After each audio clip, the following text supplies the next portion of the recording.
Welcome to the webinar, Deciding What to Implement to Achieve Successful Change. Go ahead with some introductions. With more than 25 years of public and private sector child welfare experience, Will Hornsby's work has been focused on implementation science principles, systematic problem-solving approaches, and assisting state and local agencies in monitoring their child welfare programs. With more than 30 years of experience in working with state child welfare systems, Joe Nelson Phillips is a CQI and practice improvement expert consultant. With experience working with states, tribes, and territories in Region 10, Juliana Ormsby's work focuses on implementation design and change management support, project management and technical assistance, providing strategic consultation, and enhancing collaboration between child welfare systems. I will now turn it over to our facilitator for the day, Nicole Barnes. Thank you. Thanks, Chris. Spend just a minute going over our objectives and our agenda for today, and then we'll get right into it. So our agenda, we've got a lot to cover today. We are briefly going to review the objectives of today's presentation, and we're going to do a brief overview of the change and implementation process. We're going to kind of differentiate between well-defined, evidence-based practice and evidence-supported interventions.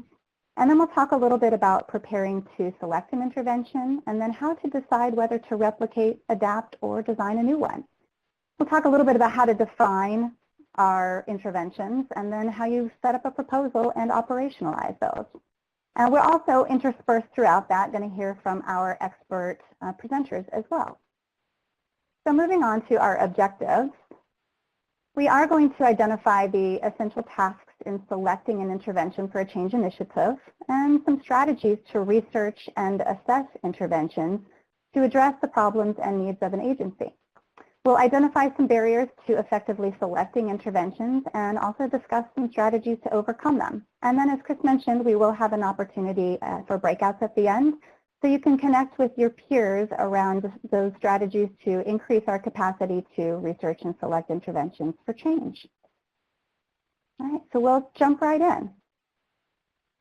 So on the screen, the next slide is essentially the change and implementation process. It's a visual that the center has developed. And talk a little bit about the series as a whole. We have currently to this point have produced the overview brief. We have a brief on problem exploration, theory of change, teaming, and readiness. And as of this last week, we also have today's topic, the intervention selection, design, and adaptation brief. Today, we're going to be specifically talking about how to select interventions for change initiative.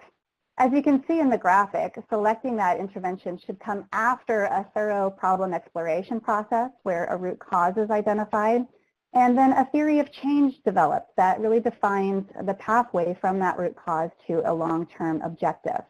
This really ensures that agencies are able to identify and select an intervention that's going to meet your need.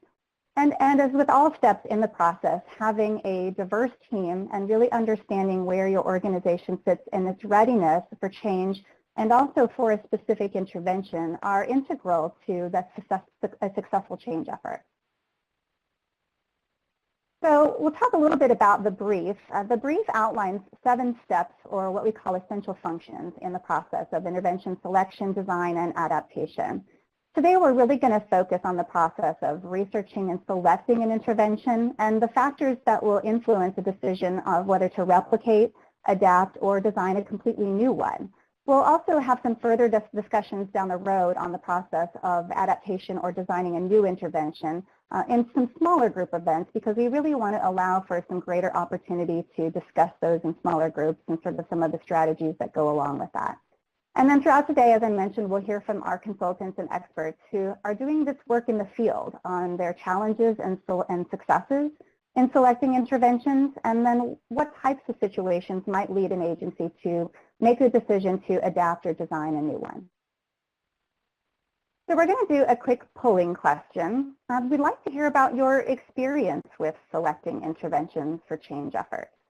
So you can choose whether or not you have used a structured process like this before to research and select interventions. And then also there's a short answer piece there, the second question. If so, what challenges have you encountered in selecting interventions? And so as we can see, we're broadcasting those results. Feel free to just type in a short answer in the second piece when you get to it. Those answers are anonymous. So it looks like for the most part so far, a little close to about 60 to 70%, many of you have used a structured process like this before. So some of the answers on the challenges are difficult to streamline, yes, and getting buy-in from all of our stakeholders, yes, absolutely. Whether they're evidence-based, yes. Then the ability to scale up on a larger scale, so starting at pilot and how do we make it larger? Having the capacity to scale up, yes. All of those things, definitely some common challenges that we see in talking to jurisdictions, and some that we're going to try to address today. Others that may be addressed in some of our later topics in this series. Struggles to stay within scope and resource limitations, yes, absolutely. Turnover, great. Well, thank you all for participating in the poll. I think that we can go ahead and move forward into our slide deck. So I want to take just a moment to kind of reflect collectively on selecting an intervention. So we know that when selecting interventions as part of the strategic planning process, or even any improvement planning, it's really important to keep those timeframes in mind. When jurisdictions are under time restraints, it's certainly easy for us to make a choice to just select an off-the-shelf intervention, particularly if we can see that there's enough research to show that it impacts the problem and the root cause that we're trying to address. There are some important things, though, to keep in mind when we're looking at off-the-shelf interventions. As many of you may have experienced or know, that interventions that may be successful in one jurisdiction or system are not always going to be successful or transferable in another system. And almost all interventions, because of that, require some sort of adaptation. And unfortunately, adaptation can actually impact the fidelity, the way that we measure the intervention, and potentially even its effectiveness at impacting the targeted outcomes or the target population we're trying to address. So with this in mind, really thinking about what unique attributes may have contributed to the success of an intervention in another jurisdiction, what access to resources or existing infrastructure may have helped their implementation, what knowledge and skills did their staff already possess to increase the chances of successful integration into practice, what culture and climate support or partnership really helped to ensure that the intervention was effectively planned and implemented. These will really all be important considerations that your team will want to think about when selecting an intervention that best meets your agency needs and that really fits with your agency's system. So, well, what is a well-defined intervention? So for an intervention to be usable or otherwise transferable from one organization to another, as we said, sometimes that can be challenging. And for it to be successfully implemented, it really has to be well-defined. And what that means is that there's enough information and enough guidance for agencies to understand it and for individuals to understand it, implement it, and be able to observe it. So the 4 criteria that are defined by the research include a clear description, so a description of the intervention, including its underlying philosophy and its values and principles, and the intended population that it's intended to impact. Core components or essential functions that define the program and really outline those key building blocks of the intervention. Operational definitions of the core components are the more specific actions or behaviors that are going to be required for our staff to carry out the intervention. And then practice performance assessment tools. This will help us to enable the monitoring of the intervention. So together, these elements contribute to really making an intervention what we call operationalized. So as we discussed, there are the terms evidence-based practice and evidence-supported intervention that are used multiply in a number of different systems, and really their definitions can vary quite widely among different registries and directories. So we wanted to define a little bit for you how we are using these terms in this series of materials that the Center is producing. So in this series of briefs, when we talk about an evidence-supported intervention or an ESI, we're really talking about a well-defined policy, program, and service that has shown potential through some rigorous evaluation that will improve outcomes for children and families. And we know that these ESIs really kind of fall along a continuum of evidence and effectiveness. Some may have a lot, some may not have quite so much, depending on the evidence available. And when we know that we have the evidence that matches what we're trying to achieve and we can closely replicate it with similar populations, these evidence-supported interventions really, we expect them to produce a similar outcome.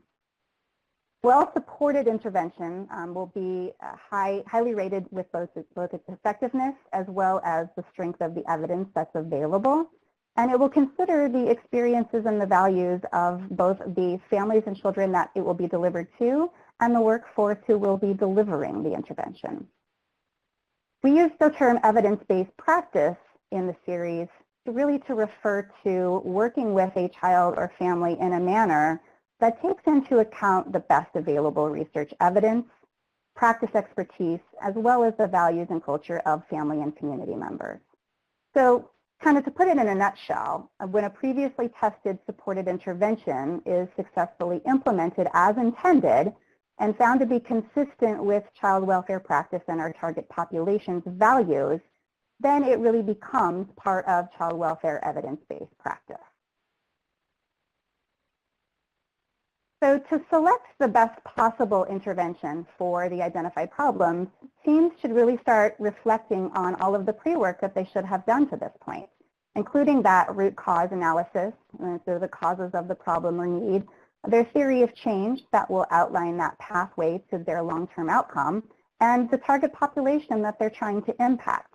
And they can look at a variety of possible solutions from a variety of different sources, including some interventions that may have been implemented at other agencies or partner organizations. So we should look for those, essentially those evidence-supported interventions. Look for common elements in a number of different evidence-supported interventions. And we'll talk a little bit about common elements a little bit later. Look for well-defined interventions. We've talked about those criteria of what well-defined interventions are. And also look for promising practices. Collecting information from directories and clearinghouses. There are resources on the capacity building centers and the information gateway available. There are tons of studies, reports, and articles about different practices, online sources, as well as program developers and experts who have produced the interventions and our peers who maybe have tried to implement them in the past. So when we're looking for ESIs, teams may want to seek some information on those common elements that we were talking about. Those common elements are essentially the building blocks of interventions that help us address the identified problem. Common elements are shared strategies, they are techniques and activities that really are similar across a number of different interventions, and in particular they really can support teams who may have decided to adapt or design a new one. Common elements can be useful to identify best practices and to adapt interventions to a specific target population. So some examples of common elements in child welfare service areas include things like for a parent training program, it might be timeouts or positive reinforcement or some sort of psychoeducation. For family engagement and mental health services, it might be education about the services that are provided, goal setting, and appointment reminders. Or for in-home services, it might be more like family-centered case planning or comprehensive assessments of family strengths and needs, quality worker-family relationships, and also the availability of concrete services. Teams researching interventions should also look at literature reviews, and as I mentioned, they should be consulting other peers and program developers and experts. So when they look at these promising practices and interventions, they may be well defined for their needs, but kind of sometimes lack that rigorous evaluation data that we may be looking for. Promising practices, though, offer the opportunity to kind of assess the intervention from what we know to be practice knowledge and good theory. For example, while there may be a limited supply of ESIs for children in long-term foster care, when agencies are designing interventions to promote permanency, they can draw from a really strong body of literature that points to the importance of preserving relationships and addressing trauma. And then teams can really learn a lot about those possible interventions by talking with developers and experts, as well as peers, agency leaders and managers that have experience in implementing an intervention or even a component of that intervention. So those experiences and lessons can really provide a lot of insight to the agency around the benefits and challenges of a particular intervention, the appropriateness for different populations, how difficult it was to replicate, and any considerations that the team may want to look into.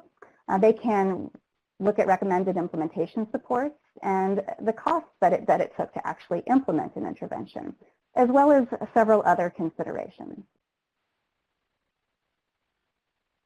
I want to introduce our panelists today, Will, Joan, and Juliana, and we're going to have them do a little bit of a panel conversation. So I'm going to start us off, and I'm going to kick it over to Will, but I'd like to ask the first question. Will, if you could tell us a little bit about what some of the challenges are that you have seen in researching evidence-supported interventions.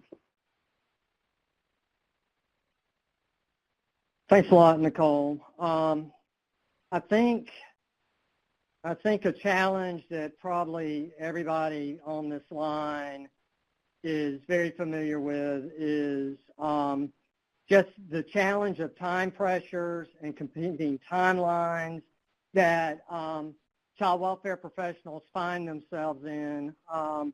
And so in terms of thinking about intervention selection and thinking about the pressures from political leadership, the pressures and timelines that we find ourselves around navigating federal processes such as the Child and Family Service Review, dealing with external monitoring efforts such as consent decrees. All of these may be instances that are putting pressure and raising the stakes around trying to quickly find a solution to put in place, and it may run counter to having a comprehensive, thoughtful review and research process to try to identify evidence-supported intervention. And then compounding that is a challenge that Nicole already alluded to, and here again, thinking about the field of child welfare and the fact that, you know, we're still at a place to where there's not always interventions that are documented, that have evidence that are proven effective for similar situations or populations. So, you know, finding that evidence-supported intervention, that may be very difficult. And depending on what we're looking for, there could be a very limited supply of what's available for consideration. And then another issue that Nicole touched on, but it cuts to the heart of this. So we're talking about the challenges around kind of the environment that we find ourselves of having to do these types of searches, the challenges about are we going to be able to find interventions to consider, and then just the challenge around the number of interventions that are out there that are well defined, that you know, that it can be very clear for us and our colleagues around what the intervention actually is, to look at replicating or adapting, and there being, you know, oftentimes an absence of core components or common set of observable behaviors that when it gets down to the point of trying to implement something with fidelity, that there's a real challenge of being able to move forward. So with that, I want to hand things over to Juliana. And Juliana, if you could maybe recommend some intervention research strategies to try to move us beyond some of these challenges that we know that we're going to be addressing in looking for intervention. Great. Thank you so much. I think I'm unmuted at this time. Thanks so much, Will. I wanted to share a few examples of working with states and tribes, and then maybe a couple of tips as well as you're thinking about intervention selection. So one state I worked with as liaison at the center, we helped them develop a strategy selection template to really help them guide a discussion on intervention or strategy selection after the project team had gone through a rigorous root cause analysis process. The team was walked through this template and the questions, and then we walked them through an example step by step to illustrate use of the template. And I wanted to share some of the questions on that template. This is something that you could easily replicate yourselves as well.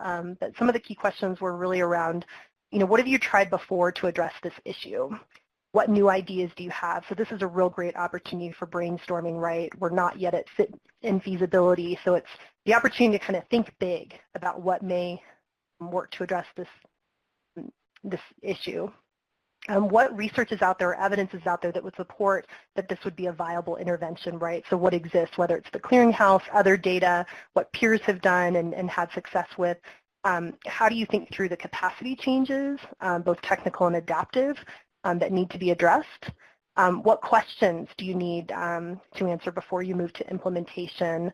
And one other question you might want to think about is, how will you know that this is successful? So begin to be thinking about that. In another state, we did a crosswalk of multiple interventions. We conducted a lit review of existing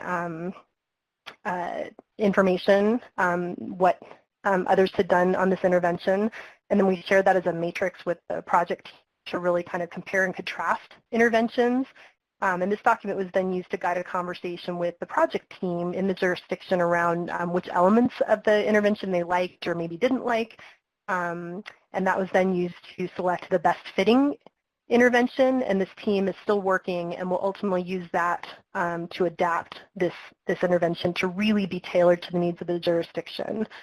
In working with the tribe, we had special considerations around what would typically be considered evidence-based, and so it was really important to utilize a method that was appropriate for the tribal community, and so we worked with them to really explore what would be most appropriate as an intervention to address the issue that the community had lifted up. And so ultimately, members of tribal council and tribal social services and key stakeholders came together and had a great discussion on those interventions, and then utilized the colored dots method to kind of go around. We charted everything on the wall, and they were able to go around and sort of vote on which is most appropriate and deemed most feasible given the community resources and needs.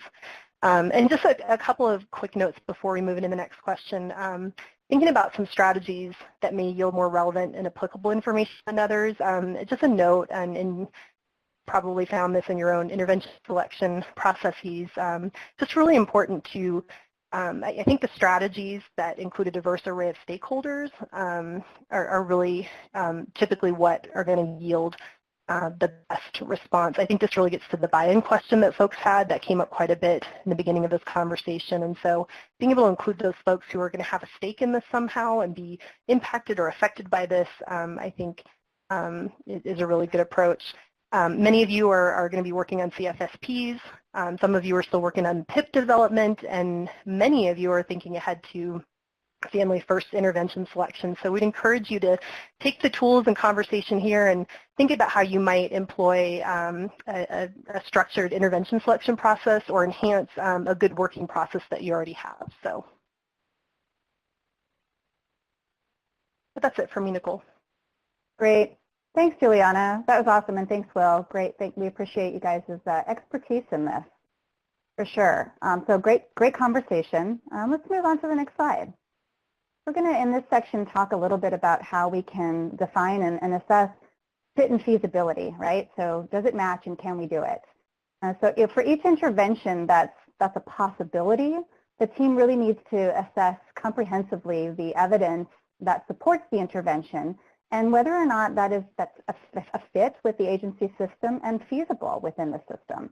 So the fit really is that match between the components of the intervention and the organization that wants to implement it. If an intervention's been successful in one agency, again, we talked about it may not always align with another agency's priorities or their structures. It may not align with their contracting arrangement or their worker norms, and it may not be appropriate for the community's demographics or the target population's values, just like Juliana was talking about. The feasibility piece is whether we can do it, or whether we could actually build the capacity to do it, to not only implement it, but also to sustain the intervention.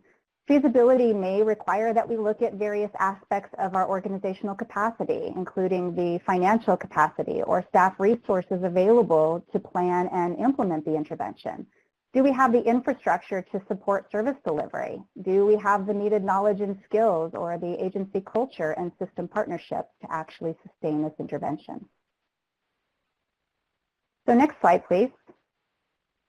There we go.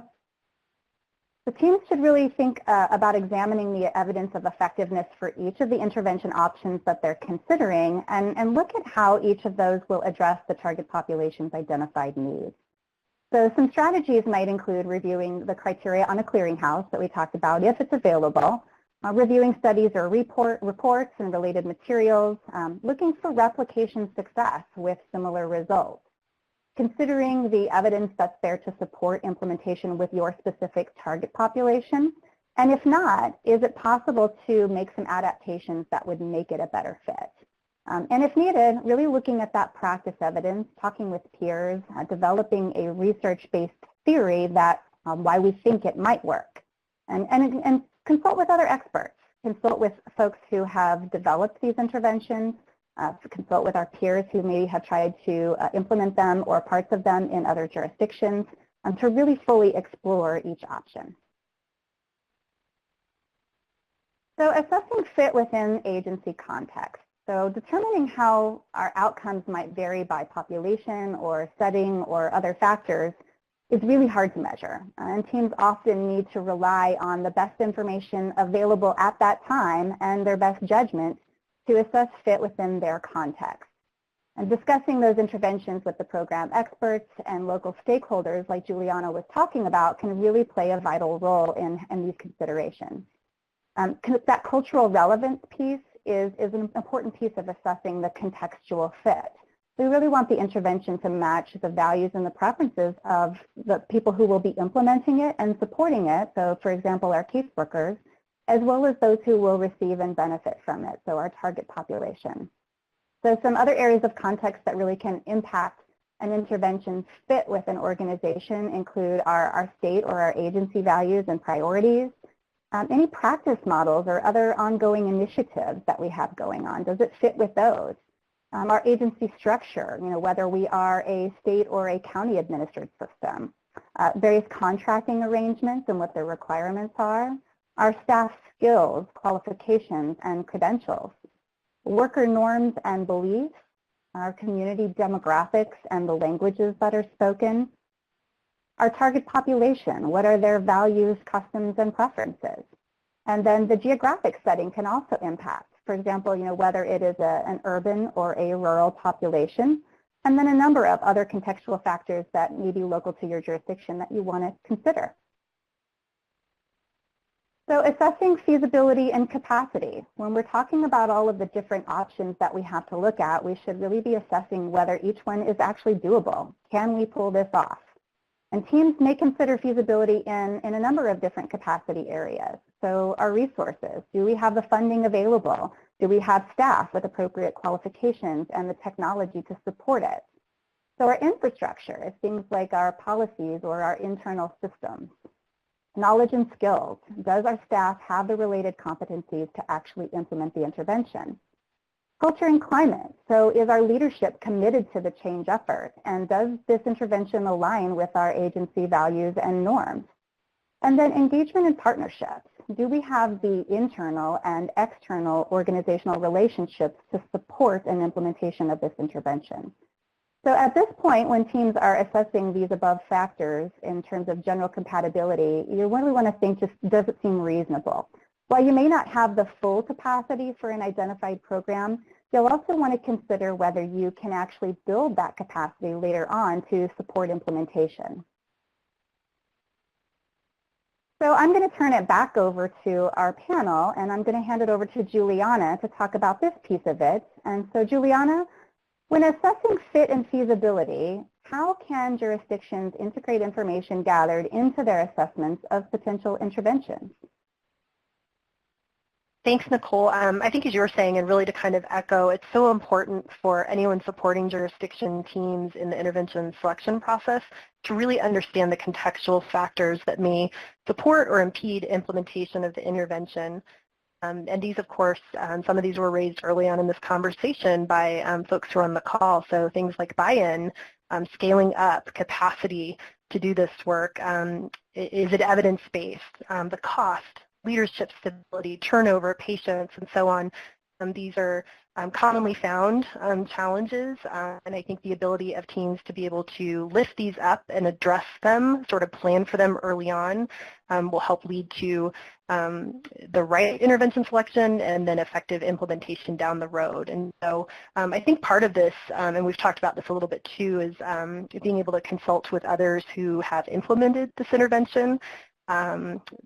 What I've done in some of my jurisdictions is we've helped prepare for peer conversations by developing a list of kind of key questions, what they want to know from the other site. And I think it's also important too if you're able to get the opportunity, particularly if you're working with a really complex intervention, you might want to talk to folks who are at different phases of implementation.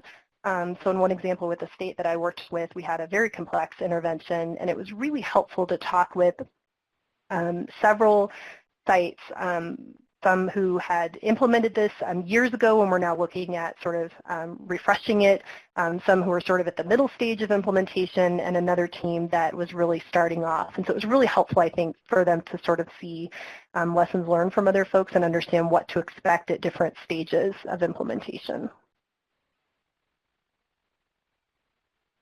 So with that, I'm going to turn it over to Joan to share with us some recommendations on how jurisdictions can effectively assess their agency context and capacity for an intervention they know has been successful elsewhere.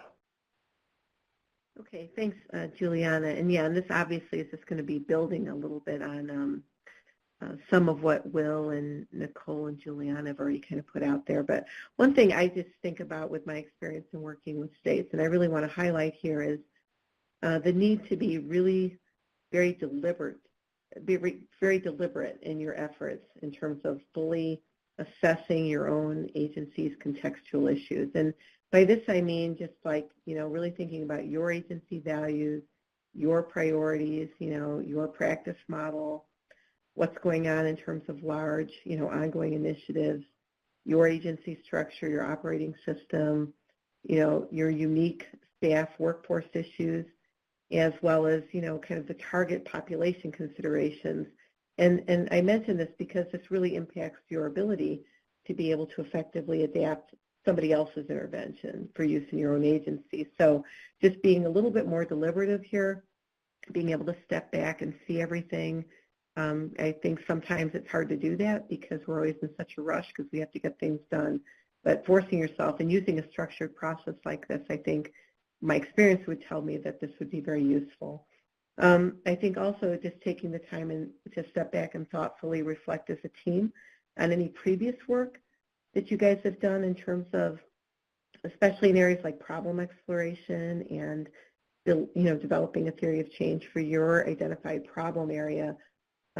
Before you decide on whether to adapt an intervention that's already kind of out there to address something that's unique to your agency's area that you've identified, you'll want to make sure that it's a good fit for your target population and that it really is going to address the root causes that you all took the time to identify that you guys worked on, and that it aligns with the conditions, the actions, like those causal links that you identified as necessary for the changes to unfold as part of your theory of change. So just taking the time to really kind of force yourself to step back and look at that and have those discussions.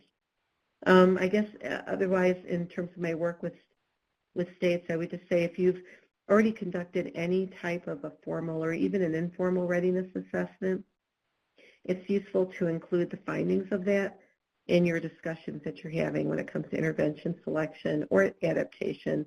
And this can include information that you've already integrated into, past or more recent planning documents, such as, your agency's CFSP, your more recent APSR, anything having to do with your CFSR, with your statewide assessment or your PIP.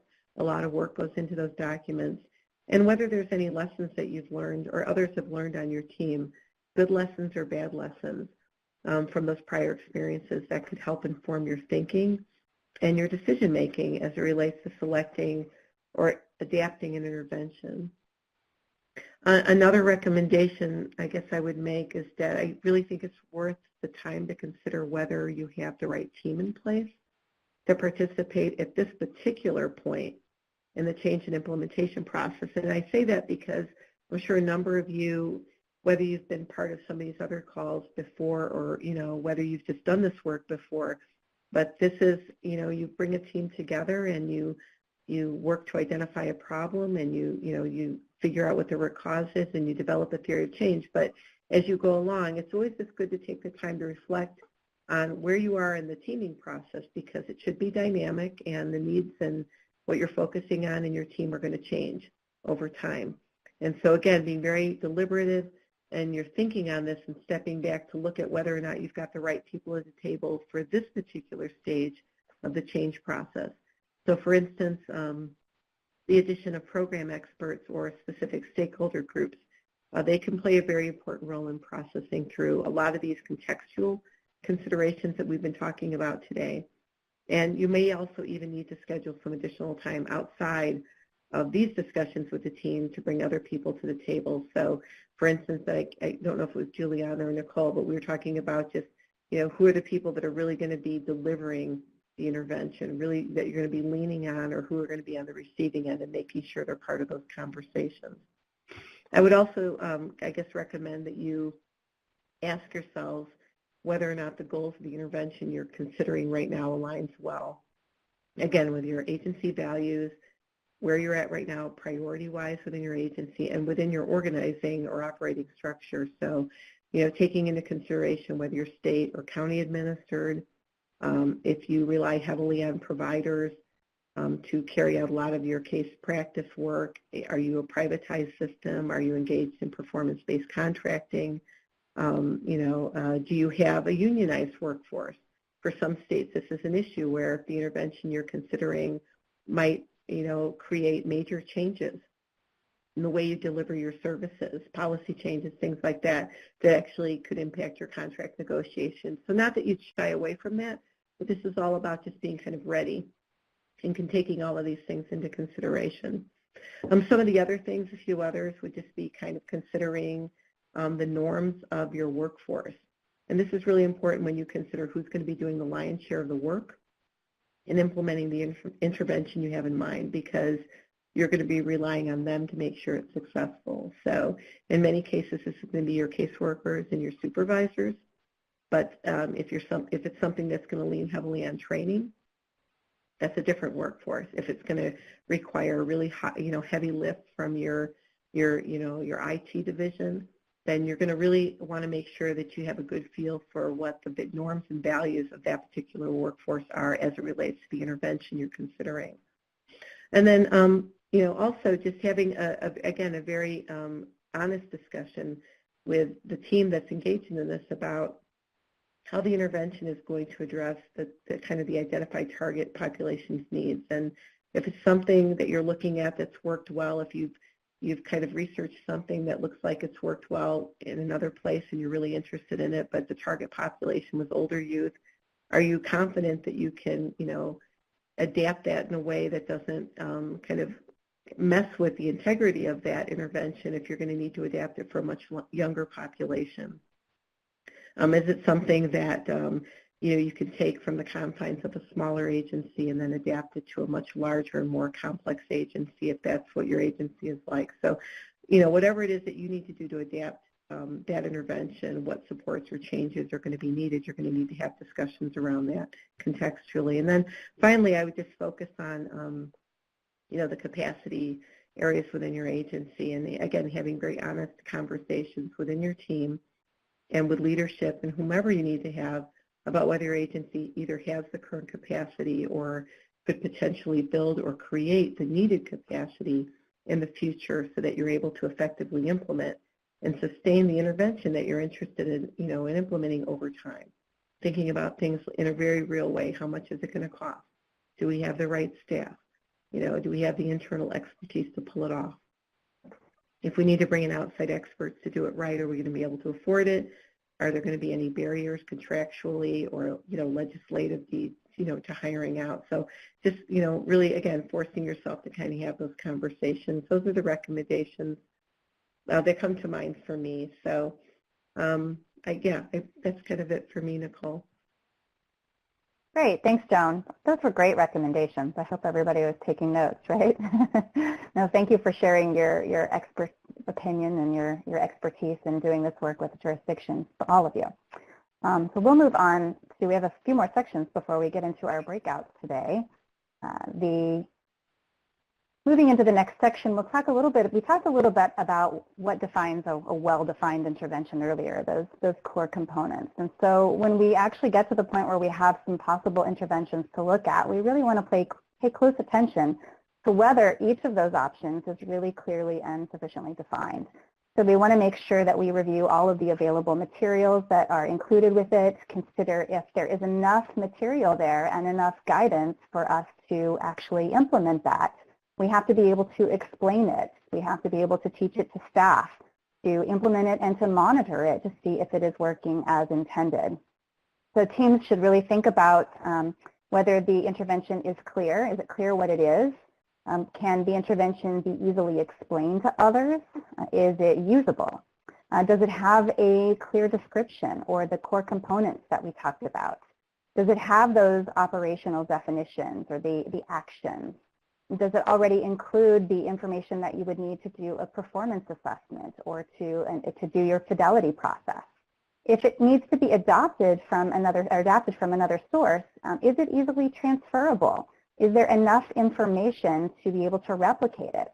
Or if it's untested, can it be evaluated? Can you set up a structure that will help support evaluation? So the big one, deciding whether to replicate, adapt, or design. So this illustration that you see on the slide here is kind of just what we call the continuum of fit, from really one extreme of finding an intervention that is an absolute perfect fit, which we all know probably really doesn't exist very often in child welfare, to the other extreme of finding nothing that is even close.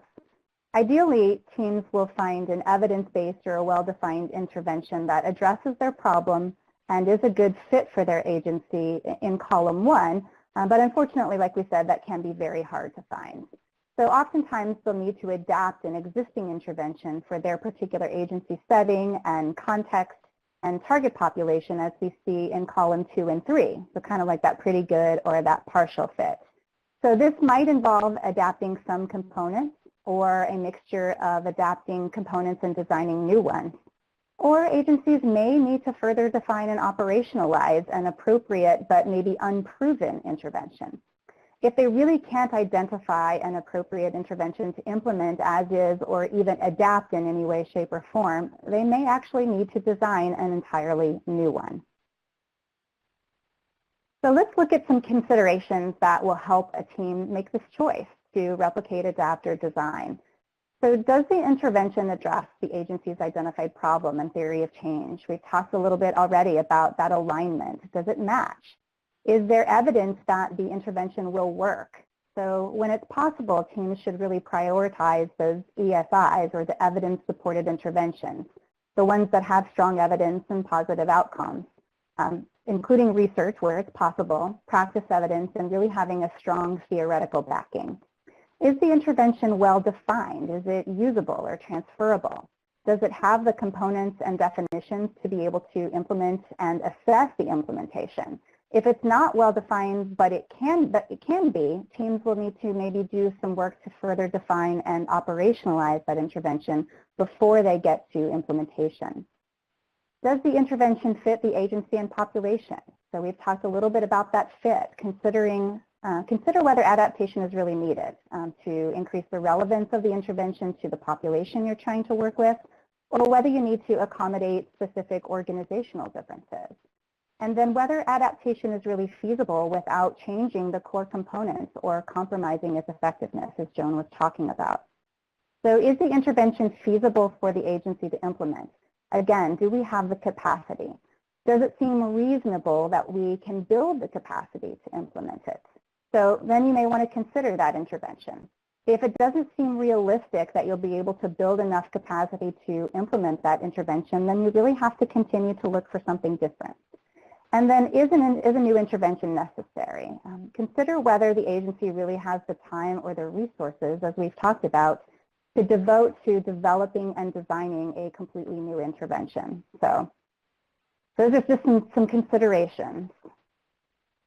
So possible reasons that would make you want to choose to adapt, and then some reasons that should not be used to adapt. So what are the things that might indicate that we could take an intervention and adapt it over time?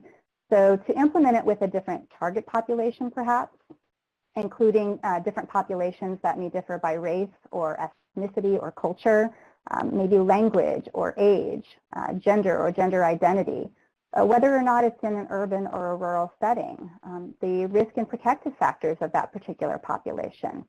It might also be to accommodate differences in the organizational structure or in the way that we deliver the services.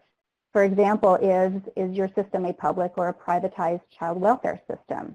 What role does the caseworker have in this intervention? Is it case management or is it more direct service delivery? To integrate an intervention into existing programs, practices, or services is another possible reason to adapt. And then maybe we have to revise some materials or activities because that particular evidence lacks relevance for our target population or setting. Maybe we need to translate it into a different language because we have a population that has a language barrier, or maybe they're just simply outdated. So what about some reasons that we should not be using to adapt an intervention? So we never want to cut corners. So we don't want to make it easier, faster, or more convenient to implement because that's really going to impact the evidence and the outcomes.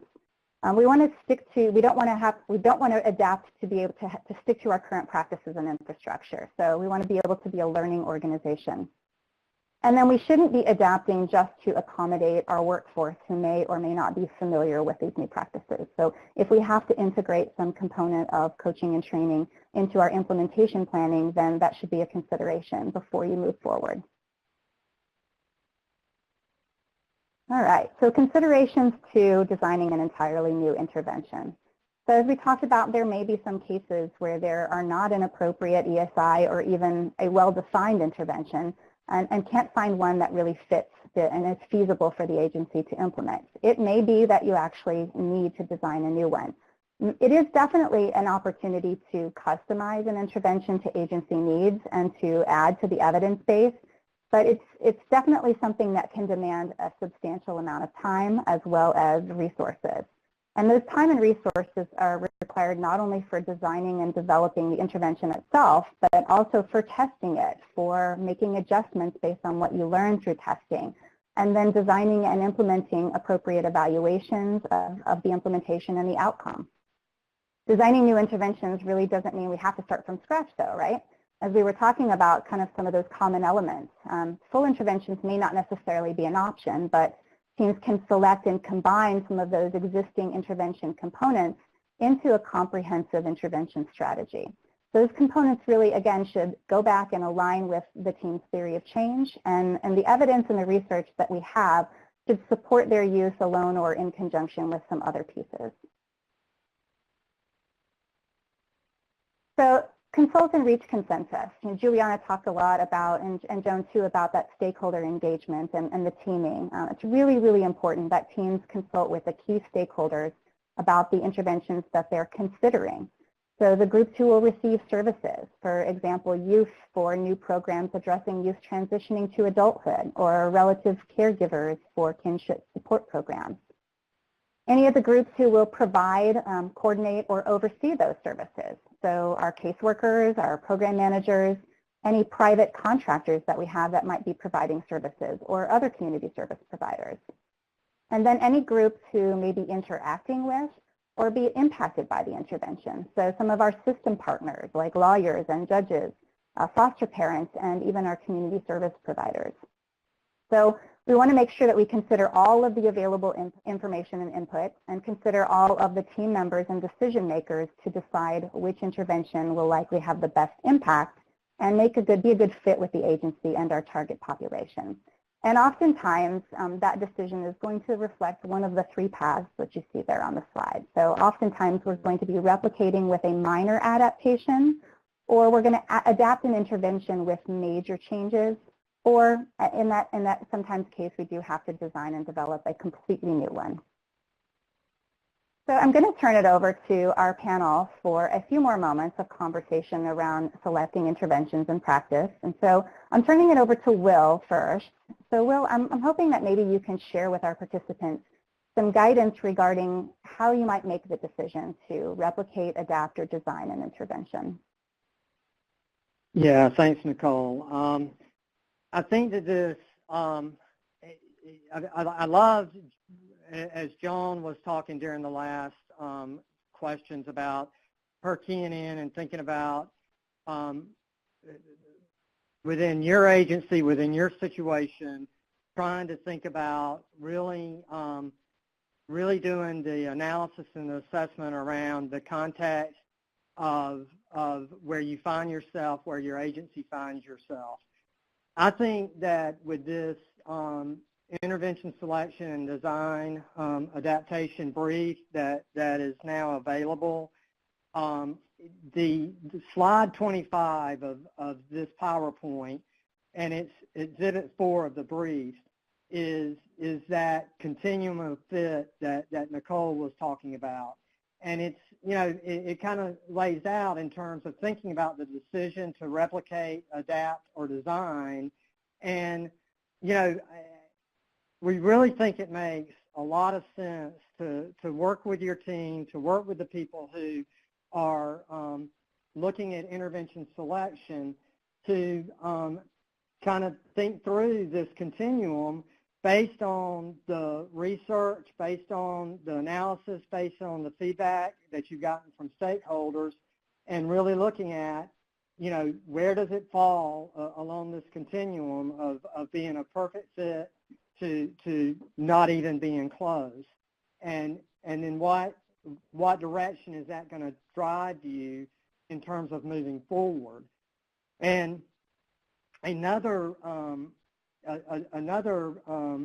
thing in the brief, on page 23 of the brief, there's an example around designing a new intervention, and it's an example from the RISE project in Los Angeles, and they were faced with a void of well-defined ESIs that address their target population. So as they were doing their comprehensive literature review, it became clear to them that there was a lack of interventions to be considered, that it would be possible to possibly replicate or adapt. So the LA LGBT Center worked together with the county agency and community organizations to move forward with designing a new solution. And they did that process, that design process, in a very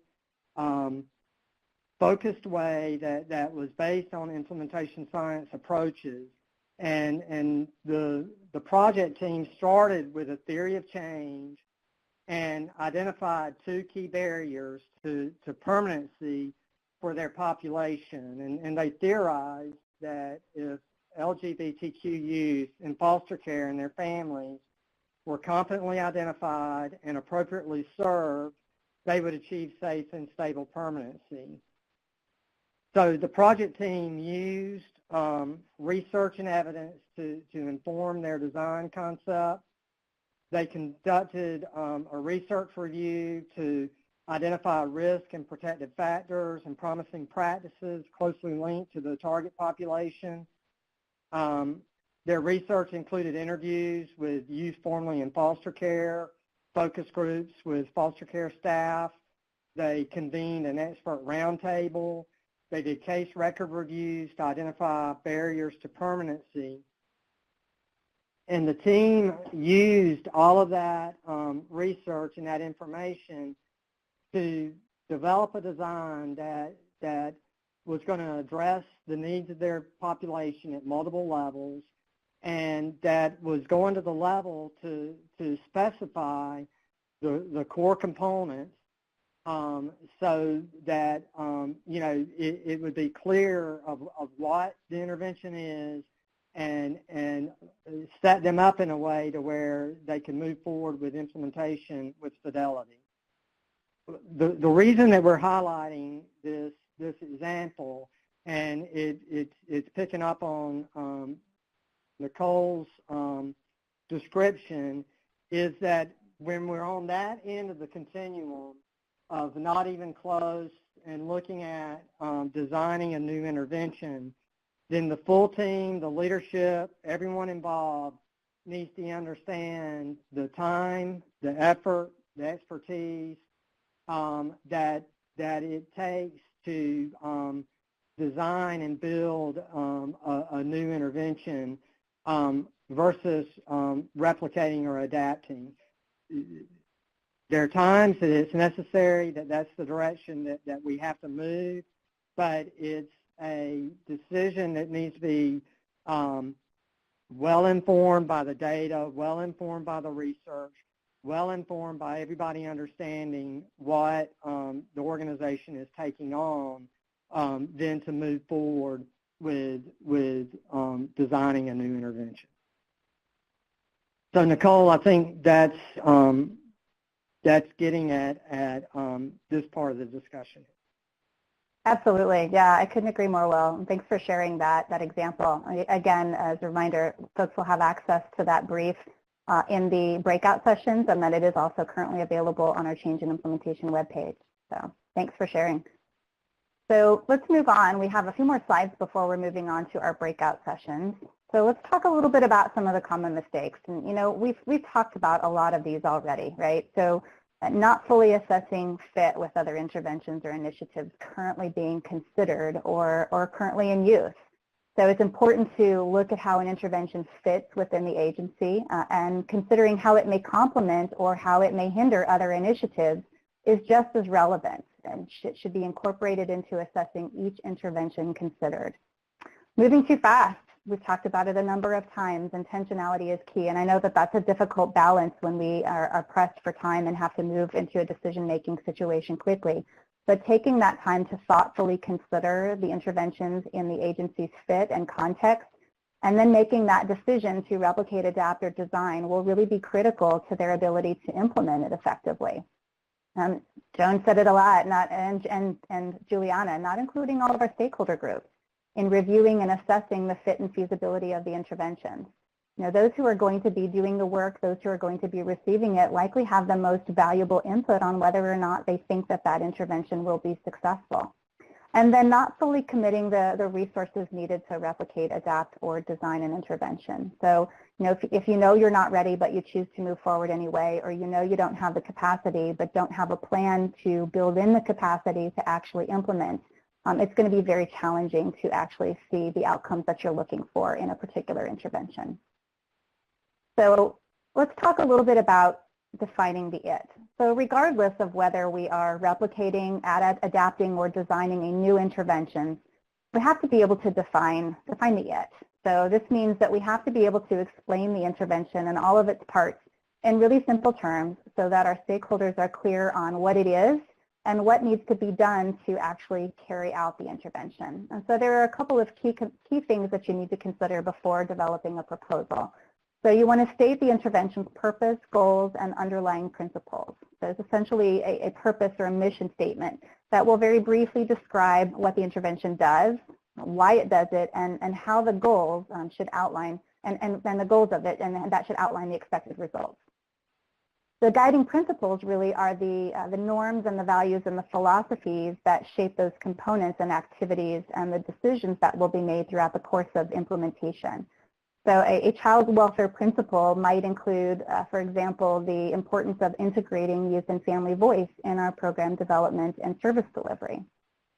And then the second part of defining the IT is identifying those core components and really calling out how they align with the team's theory of change. So what are the essential mechanisms that make the intervention work? Describe each of the intervention's core components that address the identified problem. And so often these are really kind of expressed into broad terms like engagement, assessment, or collaboration. And then after a proposal, we want to, after sufficiently defining it and including the core components, we pull together the research and our assessments and the recommendations into that formal proposal document that clearly really explains the intervention, the reason that we have selected it, and outlines our plans for moving forward into implementation. So these really are a written document that support and communicate the decision-making process about how you came to this particular intervention. So they're essentially the what, why, and how of this particular intervention. And then you want to plan for replication or minor adaptations. So when we develop a proposal for replication or minor adaptation, you want to present your rationale for selecting that intervention and outline how you plan to replicate it with fidelity. There is often an outline included of all of the proposal contents, and in Exhibit 8 of the actual brief, you can see one that we have prepared that shows all of the different components that should be included in that proposal. So after developing the proposal, teams should further operationalize and define those core components, specify the features and the activities that really make the intervention work. And part of the reason that we say to do this after the proposal is developed and approved is because these activities often take a lot of time. And so you want to make sure that you have a kind of a green light before you invest the time and the effort into developing those, the practice profiles and the essential behaviors before you move forward.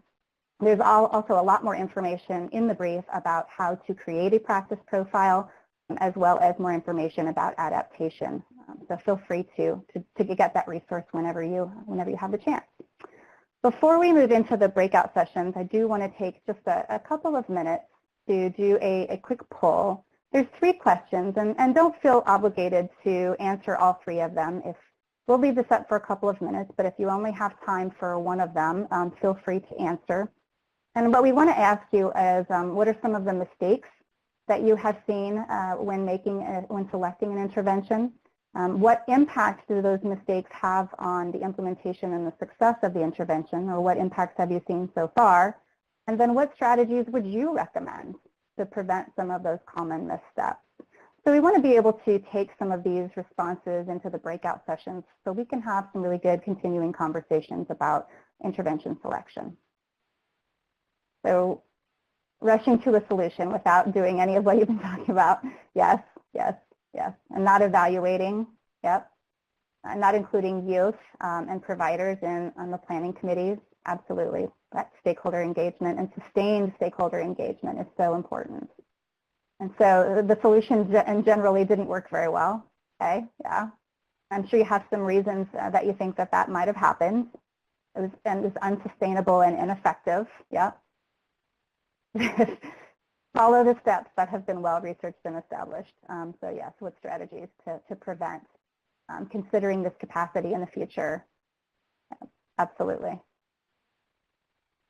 These are great responses, and we're going to have some time with our facilitators to lead some breakout conversations with us in smaller groups. And I'm going to turn it over to Chris. So Chris, I'll turn it over. Thanks, Nicole. We are at the end of our scheduled time, so we will be finishing this webinar shortly. Feel free to contact us using our website, capacity.childwelfare.gov/states. That's capacity.childwelfare.gov/states. You can also contact us by our email address, capacityinfo@icf.com. That's capacityin@icf.com, or by our phone number, 844-222-0272. Thank you for joining us, and have a great day.